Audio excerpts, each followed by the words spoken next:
I'm going to hand it over to you. Hello, thank you very much. Let me go ahead and share my screen.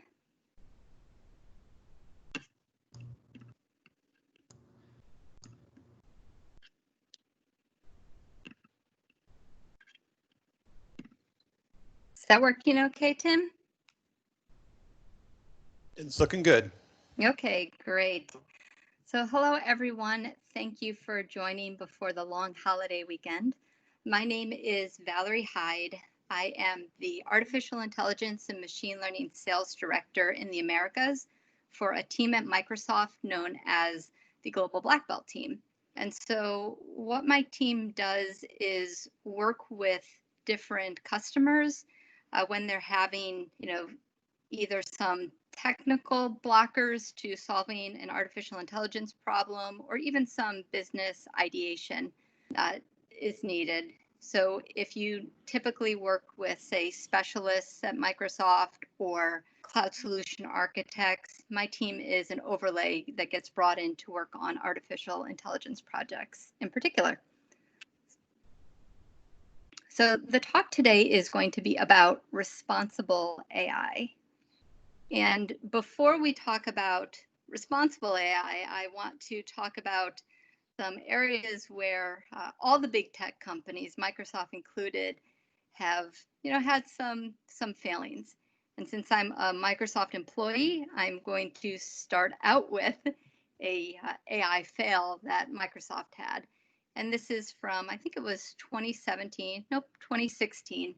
And Microsoft released a bot called Tay.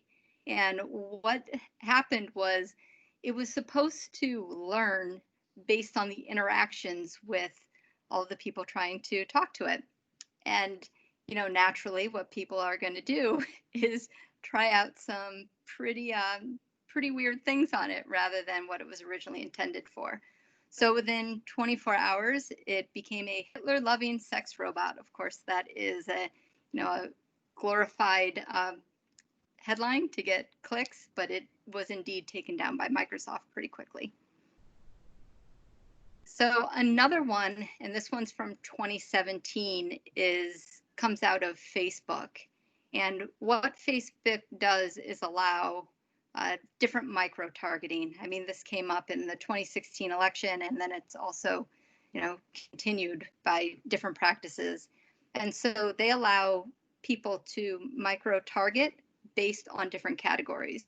And so if there are categories that align to certain hate groups or so on, there's ways to get at that and reach those audiences. And this has obviously since been removed.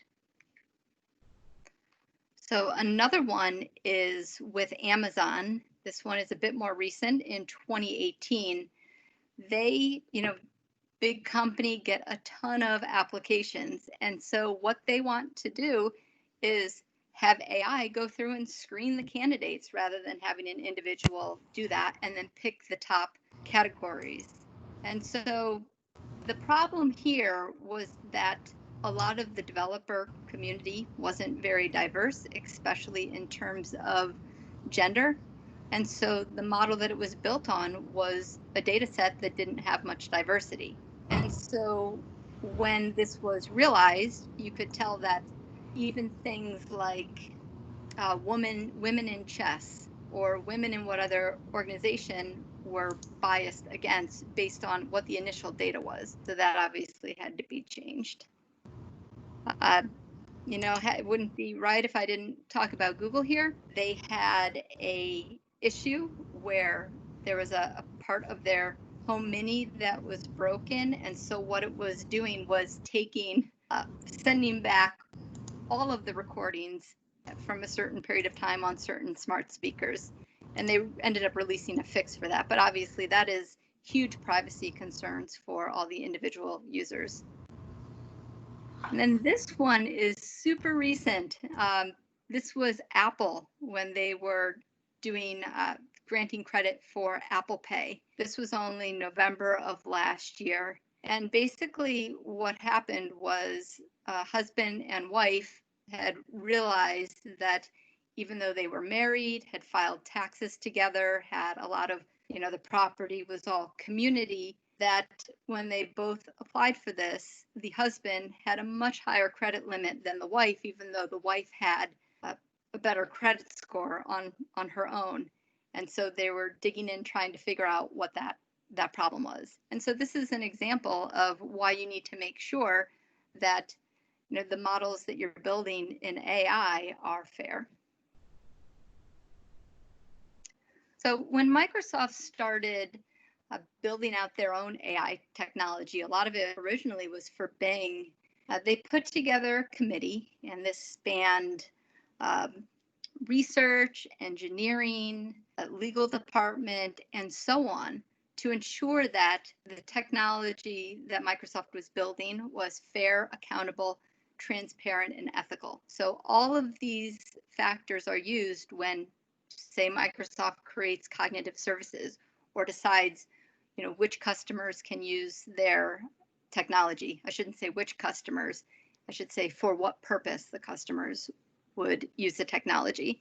And I'll point out a couple of them. So one is you need to make sure that there is not any bias. We talked about a few of those cases where there was a gender bias. And one of the things that Microsoft does, and I think a lot of technology companies in general are embracing, is hiring practices so that you want to make sure that the people building the technology are going to be representative of the people that are using the technology. If people all look the same, they're not going to notice when it's different than them. And this could be in terms of educational background, religion, anything like that. So something else, the AI must be transparent. That's something else that we'll talk about today. And if you build a model that is making predictions and you can't figure out why, that's certainly going to be a problem, especially if it biases one group. And then you need to have privacy. You want to make sure that you're not revealing any identifiable characteristics about a person or small group of people that might be used incorrectly. So in terms of responsible AI, we've talked a bit about the ethical principles, and most of what I'm going to show today is the tools that you can use, the Microsoft tools, to make sure that you're building responsible AI. But this is tied to a lot of other things as well. So governance and operations, and making sure that it abides by the regulations that are out there. And then also different public policy. One thing that that's been true forever is that law always lags technology, and you're seeing that being the case these days in terms of the facial recognition technology that is being used, that's been in the news lately as well. So in terms of this talk in particular, we're going to be talking about responsible machine learning in Azure Machine Learning. And so we think of this as three different pillars. The first being understand. So this is about understanding your data and your models. So can you interpret the results? Are the models fair for different protected classes? Then there's also protecting. So that's protecting the privacy of the data and individuals' privacy. And then there's also control. So you want audit trails to understand where the data came from, how the models were built, where they were deployed, and so on. So a lot of that has to do with machine learning ops and adding rigor to the entire machine learning lifecycle. And you also need to understand what's in the data as well and where that came from. So that's going to be part of control. So let's get started by talking about understand. And there are two components here. The first is interpretability, and the second is fairness. Interpretability has been part of Azure Machine Learning, and this is with the Interpret ML open source toolkit that's been released. But the part that's new that was released at Build in May is interactive dashboards. So you don't just get the programmatic results, you can actually click in and look at the data and how the models are working. And then also fairness. This is another open source toolkit that Microsoft worked on, and that FairLearn was integrated in June. So if you go back and watch some of the build presentations, they actually have a more built out version than what I have, but I have seen some new features coming out, and I'm pretty excited about that. We'll share that with you today. So in terms of interpretability, there are really two types of models. They're going to be your glass box models, and I mean, a lot of you will be familiar with this. These are your decision trees, where you can follow through the nodes and figure out exactly why one observation, had that prediction, or the linear regression where you get coefficients, and so you can see how that's producing the output, or different explainable boosting machines. And so these glass box models, they produce lossless explanations, and they're also editable by the domain experts. Now, the thing is, black box models, those are going to be like your neural networks and your deep neural nets with a lot of different layers, and they have great results. They're highly predictive, but the problem is that oftentimes they aren't very explainable. And so what's been done is a lot of work to be able to try to understand the relationships between the input features and the output predictions. And then also you should be able to do some what if analysis. And the next part is fairness. And so you look at this really as two parts. Now you can look at it in terms of the difference in accuracy. So in this slide here, this is on loan predictions, and I'll show this this example next. But you can see that the overall model is accurate 83.8% of the time. For males, it's accurate only 79.7% of the time, and females, it's accurate more of the time, 91.1% of the time. But if you look at the disparity of predictions, and that is who is predicted not to default, so they would be given a loan, the males are offered up the loan 23% of the time, and the females only 7.36% of the time. So that's a problem. And a lot of people think you can solve it just by removing gender from the input data, but sometimes that's correlated with other features. So it's really good to be able to assess the fairness of the models. So two examples before we get to the demo. So the first one is Scandinavian Airlines, and they are a large Azure customer, so it was a natural extension for them to use Azure Machine Learning. They were building a lot of their statistical models using automated ML feature. And one problem that they had was with their Euro bonus loyalty problem. There were different bad actors that would try to get into the system to use the Euro bonus loyalty members' points or airline miles in order to buy trips for themselves or buy trips to then sell.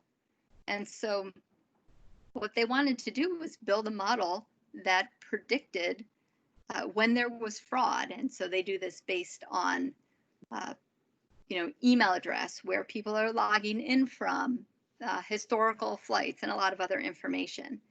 Now, when you build these fraud models, they have to be in accordance with compliance standards. So that is certainly one issue, but also they need to be able to understand what the models are doing, because you can't just accuse someone of fraud when you're a loyal customer. So they had to really make sure that they understood the model, and they used interpret ML for this. Now, another example is EY, and there was a joint study between EY and Microsoft. It found that 4% of organizations were using AI across multiple business areas, although 71% thought they should be, and there were areas of opportunity for AI across their businesses. But there's some unease as well. If you don't understand either what is going on or how to accurately apply the models for fairness, you could get into some big trouble with regulatory compliance. And so what they did was built out their EY Trusted AI platform, and they used Fair Learn in their loan application process. And what they did was find that before using Fair Learn, the disparity between loan offers between the sexes was 7%. But then after Fair Learn, it was down to 0.5%. So that was, a big improvement in terms of fairness. So I'm going to go into the demo now. Are there any questions before I move on? It doesn't look like it right now. Okay, let me continue then. Okay, so we have this is a notebook, and it is using census data from 3,200 individuals.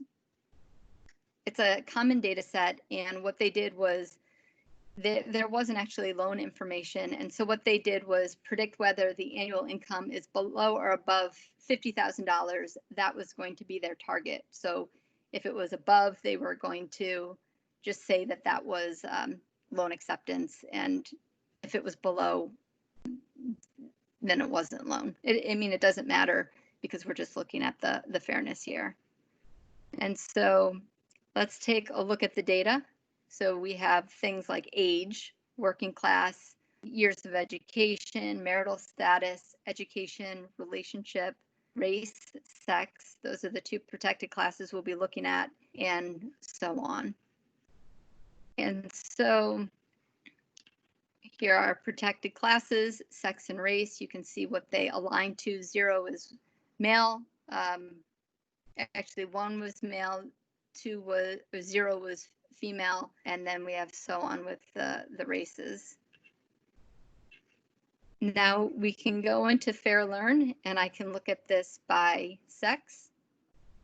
I want to look at the measure of performance. I'll do accuracy, but there are cases you might want to be looking at recall, and that is the number of true values that are actually predicted true, or more balanced accuracy. For simplicity, I'll just do accuracy. And this is the same thing that we saw in the presentation earlier. The disparity, the accuracy is 84.4%. You can see that the accuracy for males is less than females. However, the disparity in predictions is pretty striking, that males are offered a loan much more than females. And we can do the same thing looking at race. I'll stick with accuracy. And so in this one, the overall accuracy is 84.4%, and you can see what the accuracy is for the different races.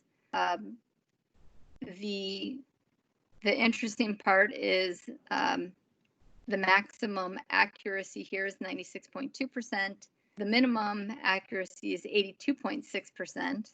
And I think it's interesting that when I look at the disparity in predictions, where it's giving the loan the most is to Asian Pacific Islanders, even though they had the lowest accuracy prediction. And then the highest, it is giving the lowest number of loans. So you can see there's a big difference between Black, other American, Eskimo, and then white and Asian Pacific Islanders. And so this could be a compliance issue right here. You're not supposed to discriminate based on a protected class of race. So let's take a look, and you have these model explainers, so the interpretability right now. that you can look at. We scroll down a bit more, and we come to a dashboard that we can then visualize. You could do it within this notebook, but I'm going to open it in a new tab. It gives me more real estate to work with. And so there are a lot of different areas here. There's data exploration, global importance. So this is in terms of the model, marital status had the biggest impact in the predictions, education, occupation, and so on. There's different exploration, and then summary of importance. And so I like looking at this really more as a box plot. I prefer, so you can look by reject and approved and the feature importance for each of those. So if we go back into data exploration, and instead of looking at marital status, I will look at sex. And you can see, it's tough to see here, but there are some blue dots in the approved or in the rejected for males, but it's mostly approved. And then similarly for sex equals 0, which is female, it is a lot of blue, meaning rejected. And you can go in and pick a specific point, and it will tell you exactly which features led to that prediction and the probability of that prediction. So this one was only 0.506%, so a little over half probability. Now, if you go back and watch the videos from Build, there is a lot more cool functionality that will be released upcoming, where you can actually drill in by the different cohorts. So you could say sex is your cohort and then look at all of the differences, especially in things like summary of importance and global importance. And you can look at that by sex or race or whatever you want. I just don't have access to that Build, but you should see that upcoming. And all the videos for Build are posted. So before, this information was all here and it was available programmatically, so you could get the numbers. The value add here is the visualizations that you can now click into, which I think are really nice and will continue to get better. So now what we're going to do is try to mitigate the unfairness that we saw earlier. I think this one was done just for the sex. However, you could do it for any variable that you want. And what this is doing is it will do a different grid search. So it does average of marginal contributions across a lot of different permutations to try to come up with different models in order to keep accuracy high, but maybe minimize the disparity. And so when you run this, it takes a bit of time to do, but you will be able to see the different options that you get. So let's look at this one for sex. I'll stay with accuracy. And what you're going to get is the different models that were created. Let me hover over this one right here, census unmitigated. This was the initial model that you saw before. So if you click into it, you can see this is exactly what you saw before. But these are the different competing models that there were. So ideally, what I want is a highly accurate model. So there are 4 models that are over 80% accurate overall. But you also want that disparity in predictions to be low. So our disparity before was almost 20%. But there's one here that had a very low disparity in predictions. So this is probably the one that you would want to use. So we can click into it.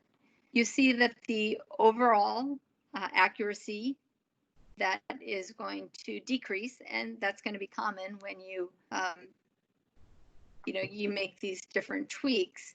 And the accuracy for males and females, they both necessarily decrease as well. However, when you look at the disparity in predictions, the model is much better. So 15.8% of the males are offered alone and 13.6% of females are offered alone.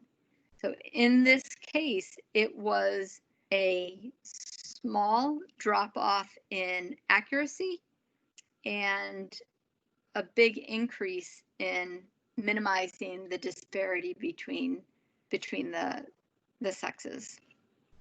And so one thing I also want to show here is that this is now, when you run these, they now show up in your experiments. So I'll go into this one. I've run it a few times. I have 4 runs. This is the one I did around noon today. You can see the explanations and fairness are now in preview. So you should have access to that. And it will look the same as what I showed before. Again, these are improving, but they're all here. So that is nice that you get to save it and not have to just go through the notebooks. Okay, any questions before I move on? No, I don't see any. I think we're all good. Okay, great. So let me continue on. So the next area is protect, and we'll look at this in 2 different areas. So that's differential privacy. That is a new white noise open source toolkit that was released, and it was built Microsoft in conjunction with the Harvard something for social sciences. Of course, I forget because I'm being recorded right now. But I will show that. And then also confidential machine learning. This hasn't been released yet, so I don't have anything to show. But let me try to take a stab at describing it. So basically, and you can search on Microsoft and confidential machine learning and get a better description than what I will provide. But the way that I've understood this is that you want to apply confidential computing technologies to machine learning services. And so you can think of this as, normally people are concerned with privacy and they talk about encrypting your data at rest and encrypting your data in transit. But now think about it also encrypting data in use. And so you might be asking, why would you be doing that? Well, think about certain regulated industries like healthcare or financial services, where it would be beneficial for all organizations to share their data. Obviously, in healthcare, people have COVID-related data that you might want to be sharing, but you don't want to give it away. Or in financial services, it would be in the best interest of all the financial institutions to be building their fraud models across a lot of different data sources, but they don't want to give away their data. And so that is why this confidential machine learning that will be released soon is so important. So let's talk about differential privacy. So in general, if you want to query data or look at different reports of data, there's information in there that could be private to individuals. And even if you pull it out as different groups, you might be able to identify, some information like this example where you were able to discern the income of a person. Obviously, this isn't something that we want. Excuse me. And so let's think about a simplified reconstruction. So let's take census data for a neighborhood. And yes, this is small. The population is 7. So not realistic for the most part, but you can see how this would extend in general. And so you have 4 females, 3 males. You have 4 people that are married. So it's pretty easy to tell that 3 people are not married, they're single, and so on. Whenever there's a D, it means that there are 3 or less observations. So you don't want to share that. Well, what people can do is build models, optimization models with different constraints. And so if you want to try to extract the sex, the race, marital status. You can put these constraints in and put it through a SAT solver. It's called satisfiability. And it's really like a linear optimization type of modeling. And so one of the solutions that you could get is to find that, the age is 8, female, you can see race, marital status, and so on. And this, I don't know, it might not be completely accurate. However, if the bad actor has other information, they might be able to piece this together and use it not for good. So you can see why this is important. So with the white noise open source toolkit, what you can do is basically add a little perturbance around a data point so that you're not giving the exact value when it is, something that could be identifiable. And this is done by something called a privacy budget. And you'll see in the demo that it uses, like the metric is epsilon. And so the idea is that either when you're pulling out individual reports, perhaps, that if it adds up, you don't want it to go over the privacy budget. So if you pulled different queries and you put them together and you could be able to discern things, well, that would be a problem. That's why there's the budget even across a lot of different pulls. So the way this works is a user is going to submit a query. Dataset is going to first check the credentials, make sure that they have access, and then also see what the privacy budget is for those credentials. And so based on that, it will return the data that's private that you don't want to share. And then it's going to add that mechanism to add noise and then build the report and send the report out. And so that is, fine, but maybe if an individual does too many, then they're going to get shut off. So it's how you want to set this up. Okay. So I'm going to go ahead and show this.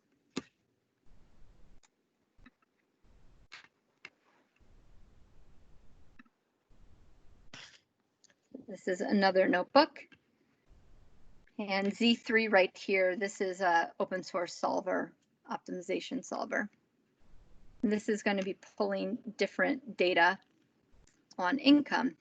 So if you look at the data, we have information on sex, education, race, income, marital status, and a bin of age. So 20 to 25, 30 to 35, and so on.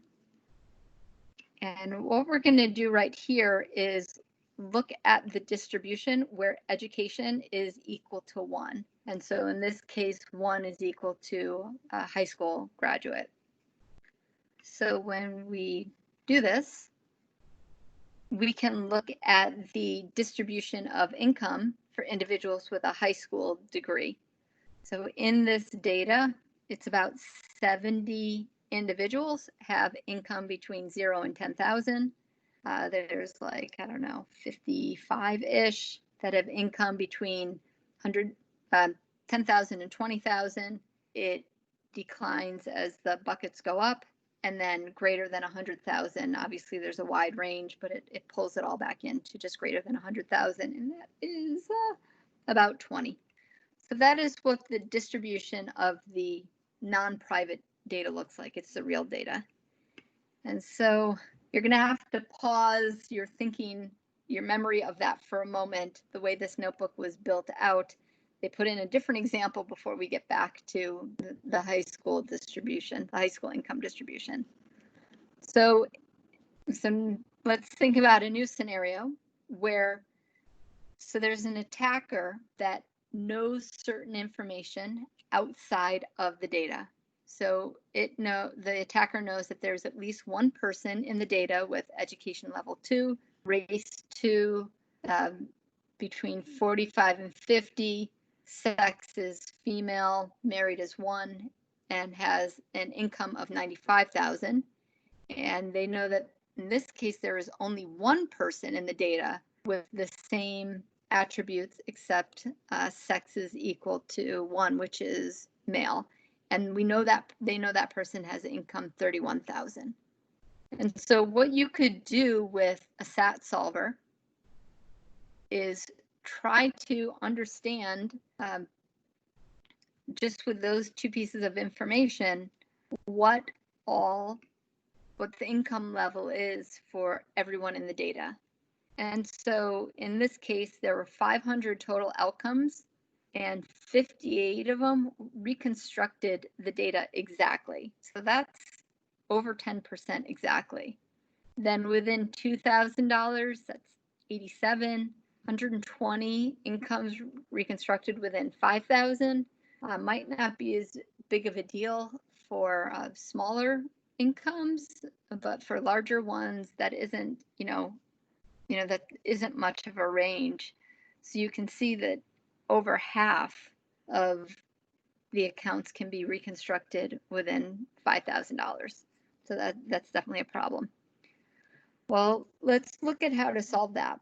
And now let's go back to that distribution we were thinking about before, where we were looking at high school graduates and their income distribution.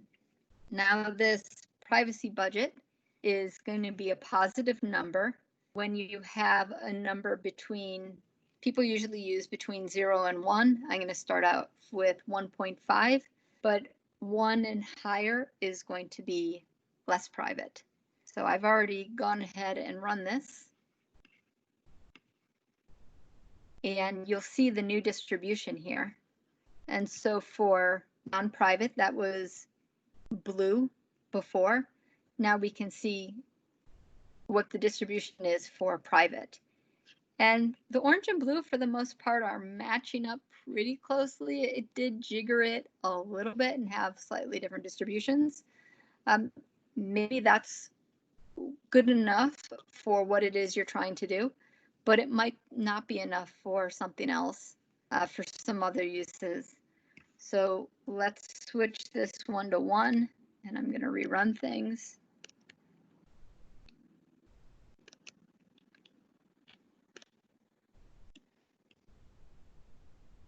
Okay, and so this one, I set it to 1. It didn't change it too much. So let's do a bigger change. Let's look at 0.1 and rerun it.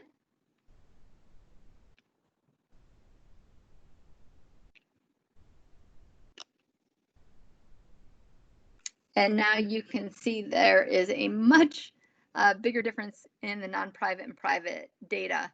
You might argue that it is too big of a difference, and it is, if you were to do summary statistics, it's not going to coincide with the original data enough to be useful. I mean, that's a decision that you would have to make.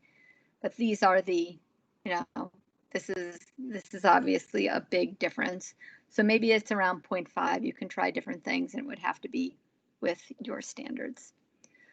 So again, I will pause there if there are any questions before I go on to the last section.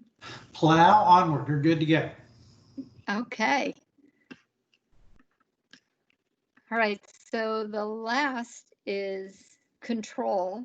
And I'm not going to spend too much time talking about this in general. There's audit trail. And so these are doing things like, do I have any slides on that? Yeah. So this is doing things like tracking the end-to-end lineage of entire machine learning operations. So it's going to be trying to track the data sets, the models, the run histories, and so on. And so this is already built in. You can see in the picture here, it shares different properties and so on. And this is also built in. You can be thinking about your machine learning ops. And then the next part is data sheets, which is being worked on right now. This is in partnership with About ML. And the way you can think about this is, if you were to go to a store, you would have a lot of information about what you're buying. If it is some packaged food, you would know what the ingredients were in there. You would know the calories, the amount of fat, and so on. Well, as data scientists, we have data and you don't always know exactly where it came from or what it is. And so with these data sheets, there's the ability to add different custom tags, and it's, again, adding more rigor to the data science process. And so expect to be hearing more and thinking more about this in the future. So I've come mostly to the end of my presentation, and we've talked a bit about the fails that have happened up until now in AI across all the tech companies. We've talked about understanding, protecting, and controlling your data, the new packages with fair learn, with white noise, the importance of interpretability of your models. However, I look at the news, and this was from June 24th of this year in the New York Times, where there was a man that was wrongfully arrested for a crime that he did not commit. It was using facial recognition technology, which clearly did not do a good job. So it pulled people, put them in lineups, asked them to identify. If I remember correctly, you can go to this link and find it. And that's going to be a problem. And obviously, with all of the increased scrutiny on police these days, and just using facial recognition in law enforcement, there's been some announcements in the last couple of weeks. It was Microsoft and IBM and also Amazon saying, all right, we are going to pause the use of facial recognition technology, or at least who we sell it to let laws catch up to the technology, to ensure that things like that previous example don't happen. Now, it's great that the big tech is doing that. There are a lot of niche players out there that aren't abiding by this and are full steam ahead, and that's going to create other ethical issues. So that's something to keep an eye on. Now, I want to tie this back into what we talked about earlier with Microsoft's fair, accountable, transparent, and ethical principles. Now, there are 3 different types of machine learning models. So you have the pre-built models. Sometimes they get called cognitive services. And this could be things like speech to text or computer vision, where you can identify a cat or a dog. These use Microsoft data, and they create Microsoft models that Microsoft then owns. And it's going to be like this for other companies as well. Now, when Microsoft builds these out, they are built with the underlying principles involved. Then you have something like customizable AI. And these are going to be Microsoft models and your data. So if you had one of the cognitive services and you wanted to customize it, for example, computer vision, you could strip off the last couple of layers of the deep neural network and then retrain with your data. And so these are things like that Microsoft obviously isn't doing. Like perhaps there's a use case where you want to train a model on a specific defect in the manufacturing process. Obviously, Microsoft isn't going to do that for every single manufacturing process. This is something that the customer would need to do. So manufacturing is a pretty benign type of example, but I would encourage you to think about the source of your data when you're doing this and making sure that it is adhering to certain standards to keep bias away, especially as it relates to humans. And then finally, custom-built AI. This is when you use your data and build your models, and of course you own those models. Same with the customizable AI. Now, this is when it's going to be very important that you are looking at how interpretable your models are, especially to comply with different compliance standards, if there's any bias involved or unfairness. And so you're encouraged to use those open source packages when you do this. And so this slide is the last one that I have. What can you do? This one isn't a Microsoft slide. It was just me thinking about what it is that I want to be doing and encourage other people to be doing. So first, think about the solutions that you're building. As a data scientist, you might get super excited because you get a highly accurate model, and that's great. And I've done a lot of data science work in the past, and it was, okay, I built a great model, drop the mic and walk off. Well, there's so much more than that now that you need to be thinking of. Also, work with technology vendors that have trusted ethical standards. So look for responsible AI boards. Microsoft has one with Ether, but a lot of companies do. And that's probably who you want to work with. And it is really promising that we're seeing a lot of our customers have their own boards now. And it makes it so much easier to work with on different use cases if both the customer and the vendor both have the same end goal in mind. So you want to solve problems, big, exciting problems that can be automated with AI, but you want to make sure that you're doing it right. And if you don't have a responsible AI strategy at your company or your own practice, start one. Start thinking about that. This is, we talk a lot about building your personal brand and what you can be known for. And, this is a good area to help distinguish yourself to be thinking about this. And then finally, there is a responsible AI track on the Microsoft AI Business School. I can go ahead and show that. So if you search on Microsoft AI Business School, you'll get this main page. And then you would scroll down to find responsible AI. And there are two different tracks. So AI for business and AI for government. I'll just open the government one. And it goes to Microsoft Learning. It's all free, self-paced learning paths. So there's a lot there. I'll have this browser open. Here is the Interpret ML. You can also just search on it, but this is the website interpret.ml. And then FairLearn, you could search on, it's fairlearn.github.io. So I think I finished a few minutes early. Happy to take any questions. Oh, good job, Valerie. Any Q&A out there? Any questions for Valerie or about the responsible AI topic? It's toward the end of the day. Yeah, everybody's ready to get the heck out of here.